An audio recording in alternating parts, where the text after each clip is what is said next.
All right, so this lesson is for Wednesday the 26th, which is a white day, and then also Thursday the 27th, which is a red day. So if you were absent one of those days, that's what this one is for. So what we ended up doing today is I am going over one of the text structures for writing. So one that you guys have already done with Mrs. Oathout is you guys had the description piece with description piece with Mrs. Oathout, and you just took notes underneath it in the sense of what that is. So what we're going to do today is very similar. We're going to do sequencing, which is actually going to be on page 28 in your notebook. And I know you don't have that right now, which is fine. You're going to do this on a separate sheet of paper. So I'm going to show you this really quickly. So what you'll want to do is you're going to write this on a separate sheet of paper, because then when you get back to school, what you will do is you will tape this into your notebook. So with sequencing, what that is for writing structure is that it is the progression of things in chronological order, which is also time. So again, you'll want to write this on a sheet of paper, so you have these notes for when you come back to it on page 28 in your notebook. Okay, so go ahead and write this down, and at any point, if I'm going too fast, you can just pause it to write that stuff down. But again, you're just on a separate sheet of paper, and then you'll end up taking a picture of your notes and sending it to me, and then putting it in your notebook when you get back to school. Okay, so progression of things in chronological order or time order. And then there's different ways that you could do this. So for one thing, you could even like list them out like this, like 1, 2, 3. This doesn't necessarily have to be like listing it 1, 2, 3. This could be like, hey, in the 1970s this happened, in the 1980s this happened, in the 1990s this happened. So it doesn't have to be 1, 2, 3, but it's in a list form. Okay. It can also be just like steps of making like a like ingredients, like if you're trying to make banana bread. So those would go in steps in those order. Okay. Something else could be like a timeline, something similar to this, in the sense that you have that timeline and you have different events that happen throughout that. Or it could be some sort of like flow chart, because again, these things say, hey, this happens, and then this happens, and then this happens. So again, it goes back to that progression of things in chronological or time order. Okay. All right. And then underneath that, I want you to write this, Rise of the Backpack. That is the mentor text that I'm going to read through and kind of talk to you about here in a second. And so you're going to look through, you're going to write this down, and then we're going to read this together. I'm going to kind of show you the different examples that we have. So write that down, and you can set your piece of paper to the side for right now. All right. So here is the article that you need to be able to see. I'm going to read through it as well, but I'm going to kind of show you where you can access this in Schoology. So if you go to Schoology and you go to your courses, reading, writing class, and you go to mentor text and you open that, you're going to see it says sequencing backpacks 1026-27 for reading. You're going to open that up. And I'm going to read this to you here in a minute, but I want you to look at the backside for a second. Oh, it's upside down. I'm sorry it's upside down. But anyways, you can kind of still get the idea. So this is the story of music. And so even the title itself and saying, hey, this is the story of music, in the sense of this is the progression of going through music. This is the history of music. You can see the timeline here. It starts down here and it kind of zigzags through.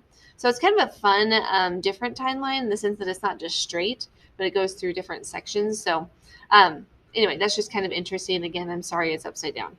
When you get to school, you get a copy of it that's not. Okay? But that's just one way that you can see things written in sequential or sequencing order or chronological time order, that kind of thing. But what we're going to do is we're going to read through this one. If you have access to a printer and you want to print this, awesome. You can do that, and then you can actually make some annotations on it. If you do not have a printer, you'll just get the paper copy here at school, and you can add those annotations to it once you get back to school. Okay, so I'm going to read this one, Rise of the Backpack, and I'm going to show it to you on my screen with my actual physical copy, because I'm going to talk through things that I want you to circle. So instead of me using this one, I'm actually going to be using the yellow copy, which is what you will get when you get back to school. And I'm just going to go through this. I want you to pay attention to the things that I'm circling. So because we are doing this with sequencing and time order and that kind of stuff, I'm paying attention to the years that I'm seeing. Because again, Rise of the Backpack, this is telling me, it says the surprising story behind a back-to-school icon. So again, this is telling me it's like the history of backpacks, essentially. Okay? So I'm going to go ahead and read this and kind of circle some things that kind of stick out to me for sequencing. So Jerry Cunningham, 16, loved the outdoors. Growing up in upstate New York, he enjoyed skiing, hiking, and rock climbing. And like most outdoor enthusiasts in the 1930s, when he'd go on his adventures, he'd toss his gear into a bag called a rucksack and sling it on his back. All right, so I'm going to circle this 1930s, and I'm going to underline rucksack and on his back. Because again, I know this is all about backpacks, and that kind of is telling me it's about backpacks. It reminds me of a backpack, at least. Okay? But rucksacks weren't exactly comfortable. The bags could be heavy and cumbersome with their stiff canvas fabric and thick leather straps. Okay, now looking at this photograph, this text feature here, and reading the caption, it says, students used to carry their books in their arms or tied with a book strap. So this leather strap is what they're talking about, and so they would have that over the side, and that's how they would carry their things. Okay, one day Jerry decided he'd had enough. Using his mother's sewing machine, he fashioned a new pack with an ingenious feature, zippers. All right, so he's added zippers to this rucksack. Now when climbing, Jerry could easily reach over his shoulder, pull a zipper, and grab what he needed without having to heave and pack on and off his back. Jerry's new pack was comfortable and convenient, and it wasn't long before other climbers wanted one too.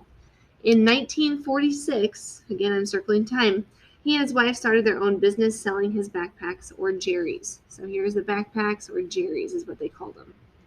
What Jerry didn't know was that he had invented an item that would do a lot more than ease the tired backs of outdoor adventurers. He had invented an item that would eventually impact the lives of kids everywhere, the school backpack. Okay? Perfect material. Jerry may have invented the zippered backpack, but people who have been carrying their stuff on their backs for thousands of years. One of the oldest known backpacks, it was made of wood and animal fur. Was found alongside the mummified remains of a man who lived 5,000 years ago in Europe. The Inuit, the indigenous peoples of Arctic, wore packs made of sealskin and sticks. Some Civil War soldiers carried their things in rough bags called haversacks. And by the late 1800s, several kinds of canvas packs, often called knapsacks, rucksacks, or sometimes backpacks, had emerged. These early packs were used mostly by the military travelers and outdoor enthusiasts like Jerry. Okay, so they're talking about how backpacks have been kind of a thing. They were called different things, but people have carried things on their back for a long time. But the thing that makes it a backpack is going back to what Jerry added to it was a zipper, which was really nice. Okay, so then it says, over the decades, Jerry continued to tinker with his backpack. In 1967, again, I'm circling that, it's about time, he made a significant improvement.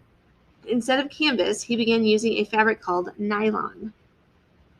Nylon was strong and durable like canvas, but lighter, which made it ideal for backpacks because it did not add much weight. Still, the first nylon backpacks were intended for hikers and climbers. It wasn't until a company called JanSport came along that backpacks became popular with students. Students take over. In 1969, again I'm circling that, JanSport debuted its own nylon backpack. The company marketed it to outdoor gear shops, but the packs ended up in the sporting goods section of the University of Washington's bookstore.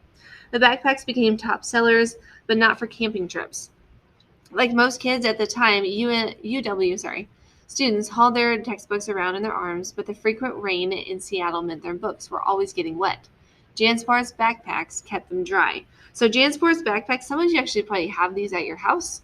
Oh, excuse me. Some of you have this at your house, and then some of you, maybe you actually have this backpack that you carry with you to school. This is just a brand of backpacks, JanSport, okay? All right, so then keep going. When JanSport found out how students were using its bags, it began tailoring them to students' needs. It reinforced the bottom with sturdy vinyl, for example, to help support the weight of textbooks. Soon, JanSport's packs were laying the shelves of college bookstores along the West Coast and eventually across the country.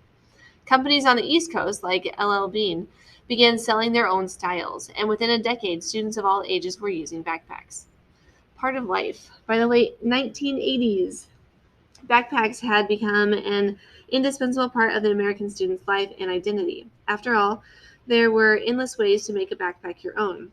You could choose a bold color or pattern like race car red or tie-dye. You could deck it out with with pins of your favorite bands or keychains of your favorite sports team. Each back-to-school season, students selected their bags with the same care and passion as they did their sneakers and jeans. Today, again, that's another time frame here, backpacks remain an essential part of students' life, and through their, goodness gracious. And though there are clues inside them that tell you the world has changed, sleeves for tablets, pockets for phones, loops for headphones, today's backpacks are not so different from those of the 1960s. Is that because the original design can't be rivaled, or is it because another teenager like Jerry Cunningham has not yet come along to revolutionize the backpack once again? All right, so that just gives you the history of backpacks. But if you're looking at like the annotations that we made, in the sense it wasn't very many, but it was more so looking at the different dates that we're seeing in the sense of seeing that sequential order, sequencing, which is what we're dealing with. Okay. So before we get into talking through that, what I'm going to do is I'm going to set that to the side for just a second. I'm going to come back to my notebook. So go ahead and get your sheet of paper that you were writing on before, and we're going to add some things to this. So with Mrs. Othout and that dolphin piece with the description, we also talked about SCIF. What SCIF is we have the S is for source. So you're going to go ahead and write this down. S is for source, so that's Scope. That's where that article came from. It's from Scope magazine. And then central idea, which is CI, the CI part of SCIF. What that is it's broken up into two sections. Central idea is purpose, and we did all of those author's purpose notes in order for us to kind of understand this. But the purpose of this particular article is to inform us. Okay? Now, with dealing with that, I'm going to show you this. It's kind of funky how I did this. Is I wrote down topic next to this, and what we did is we talked about the second part to central idea. The second part to central idea is that it is topic, okay? And so with the topic, you're talking about who did what, when, and where, okay? And so as we kind of go through this is the who. Who is Jerry Cunningham, and it's also backpacks, because this whole thing is about backpacks.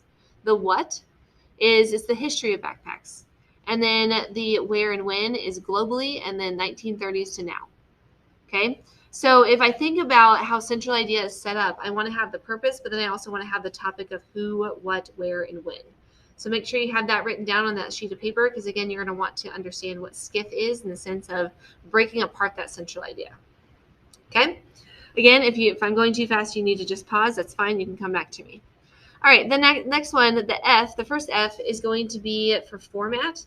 This was an article, and it was all for sequencing. You could also put chronological if you would like, but you don't have to. So that's the first F. And then the second F is for features. So talking about those different text features that we see within that article.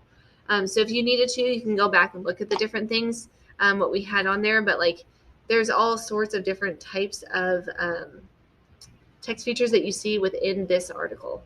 And so we listed those on here. Photos, heading, subtitle, title, caption, bold words. Okay. All right, and then the last thing I want you to add to this particular one, and if you want to do it a different way, that's fine, but essentially what I did in class is they had to choose one of these different ways to put down that sequencing, however makes sense to you. It's essentially the same information. It's just like, how are you going to list it in there? This particular class that I'm showing you, they chose to do it in this listed order, 1, 2, 3. And again, they're not going to list it 1, 2, 3. They're going by the years that we saw and annotated within the text.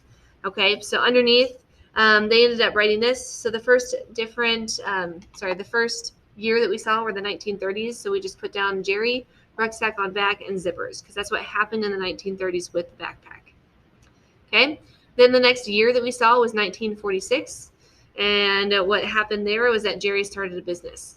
Take note that we're not saying a whole ton of information there, but it's enough for us to kind of see the progress of what's happening throughout time. The next date or year that I circled was 1967. And what happened in that particular part was that it was nylon versus canvas. So they switched to nylon, which made the backpack better. It's a little bit lighter as well. All right. And then the next year was 1969. That's when JanSport had their backpack.